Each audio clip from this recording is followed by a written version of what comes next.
구실이야기 140회입니다. 미성년 자녀에게 현금 증여 및 신고 후 자녀 명의 계좌로 투자하다가 갑자기 부모가 목돈이 필요해지자 그 자녀 명의의 계좌를 현금화해서 잠깐 부모가 가져왔다가 목적을 달성 후 돌려줘도 되는지에 대한 내용입니다. 최근 은행 예금 금리가 좋아서 자녀 명의로 가입하려니 계좌 개설이 쉽지 않아 증여세 신고된 현금을 다시 가져와서 부모 명의로 예금에 가입하는 문제라든가, 이사를 하려는데 잔금 시점에는 돈이 생기지만 계약금 낼 때 조금 부족해서 증여한 자녀의 현금을 잠시 가져와 쓰는 등의 사례가 있더라고요. 그래프로 간단하게 설명해 보겠습니다. 가장 간단하게 5세가 된 자녀에게 현금 2천만 원을 증여 후 잘 운용하다가 추가 증여 없었다는 가정으로 30세에 그 가치가 7천만 원이 되었다고 해볼게요.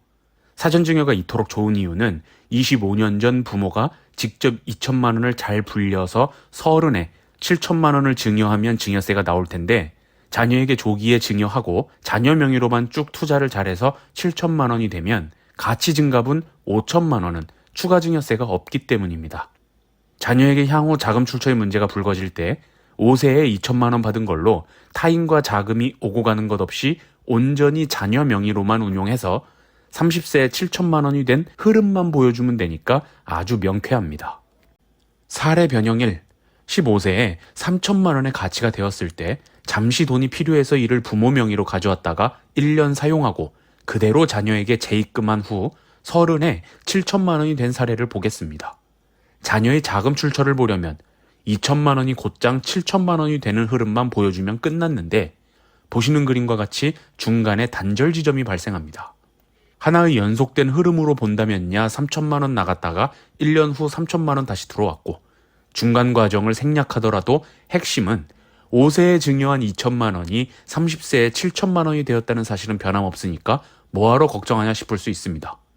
그러나 부모에게 빠져나갈 때 자녀가 부모에게 증여한 것으로 볼 것이냐, 빌려준 것이냐 쟁점이 있을 수 있겠고, 부모 명의로 다른 금융재산에 투자된 것이라면 금융실명법 관련 문제가 있을 수 있겠습니다. 그리고 부모에게 입금되는 거래는 추가 증여로 볼 가능성도 있겠죠. 사실관계와 결과를 묶어서 내막을 아는 저와 여러분은 이렇게 각 시점별 쪼개서 볼 필요가 없지 않겠냐 싶겠지만, 세무조사 때는 출금 거래만 또는 입금 거래만 봄으로써 전혀 예상치 않은 혐의점들을 만들어냅니다. 또한 이게 그래프로 보니까 심플해 보일 뿐이지 사실 5세에 증여한 2천만 원을 15세가 될 때까지 10년간 예금에도 넣었다가 채권도 하다가 그 가치가 꾸준히 우상향한 게 아니라 원금 손실도 발생하고 이익도 발생하다가 15세에는 주식으로 있던 것을 매도하고 현금화해서 3천만 원을 출금한 후 재입금한 것이라면, 처음 증여 시점부터 부모의 사용 시점까지 가치 증가분을 따라가기 어려운 실무적인 문제도 있습니다. 실제 취득자금 조사를 해보면 이 부분이 까다롭거든요. 사례 변형 2. 증여 원금에 손실이 발생하여 15세에는 가치가 1,500만 원인 상태로 부모가 잠시 찾아왔다고 할게요. 1년 후 사용하고는 당초 증여한 원금이 2천만 원이었으니까 채워서 입금시켜야겠다 해서 자녀 명의에서 가져왔을 때의 가치 1,500만 원이 아닌 이에 500만 원을 더해 다시 2천만 원을 입금시켰다고 가정하겠습니다. 인출과 반환한 거래를 생략한다면 15세에 1,500만 원이 30세에 7천만 원이 되는 그림으로 이어져야 하는데, 그래프가 단절되는 시점에 갑자기 500만 원이 증가되어 입금되고는 여기서부터 30까지 7천만 원이 되는 결과가 됩니다. 즉, 증가된 500만 원은 명백한 추가 증여가 되겠죠. 증여세 신고를 안 해줬을 텐데 변형 1의 유형과 달리 이는 증여세 신고되지 않은 부모의 자금이 최초 증여원금 2천만 원과 섞이는 효과가 있어서 최초 2천만 원이 먼 훗날 시점의 가치가 되는데 증가분을 따라가기가 어렵게 됩니다. 이 역시 중간에 여러 금융상품으로의 전환이 있거나 빈번한 정도로 잠시 찾아왔다가 입금시키고 하는 거래가 있었다면 취득자금 출처 조사가 어려워지는 전형적인 사례가 되는 것입니다. 사례 변형 3.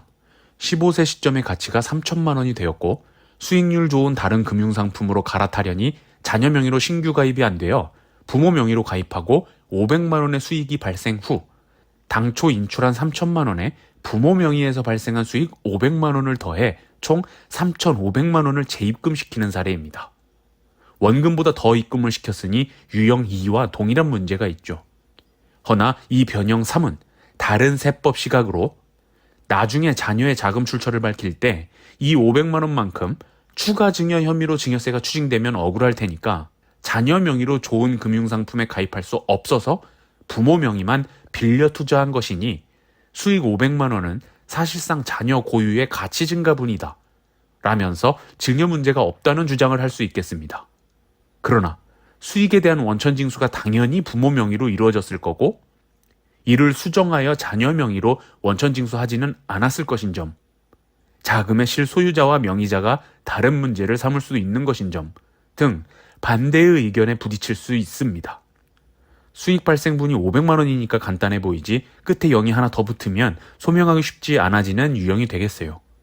금융소득이 5천만 원이 되어버리면 금융소득 종합과세 문제랑 같이 고민해야 하거든요. 다소 거창하게 말씀드리긴 했습니다. 솔직히 부모의 특정한 목적에 따라서 잠깐 증여했던 돈을 다시 가져와서 목적 달성 후 반환하는 것은 크게 문제되지도 않으리라 생각해요. 그러나 이 영상을 만든 이유는 첫째, 이왕 자녀에게 어린 나이부터 증여했고 자녀가 나중에 쓸 돈을 마련해줬다는 목적이 있었으니 자금의 출처 부분에서 깔끔하게 관리, 즉 자녀 명의에서만 관리할 필요가 있다는 점을 강조하기 위함이고, 둘째, 설령 필요에 의해 부모 계좌와 입출금이 있게 되더라도 한두 차례 정도만 해서 신고된 증여재산의 귀속이 불분명해지지 않게 관리하는 것이 중요하다는 점과, 셋째, 하나의 금융상품에만 투자한 것이 아닌 예금, 주식 등 다양하게 투자하다가 이를 현금화시킨 경우 투자 이익이나 손실을 잘 고려해서 자녀에게 반환되는 시점에 추가 증여 혐의가 없게 해야 한다는 점을 설명하고 싶었습니다. 이런 유튜브 내용을 접하게 되면 세법이란 게 일반 국민들의 가족 간 경제 상황 등을 완벽하게 차단하거나 금지시키는 것으로 오해할 수 있는데 사실 또 그렇게 과하거나 빡빡하게 무섭게 전개되는 것은 아니라는 말씀도 곁드리고 싶어요. 이상으로 140회 구실 이야기를 마치겠습니다.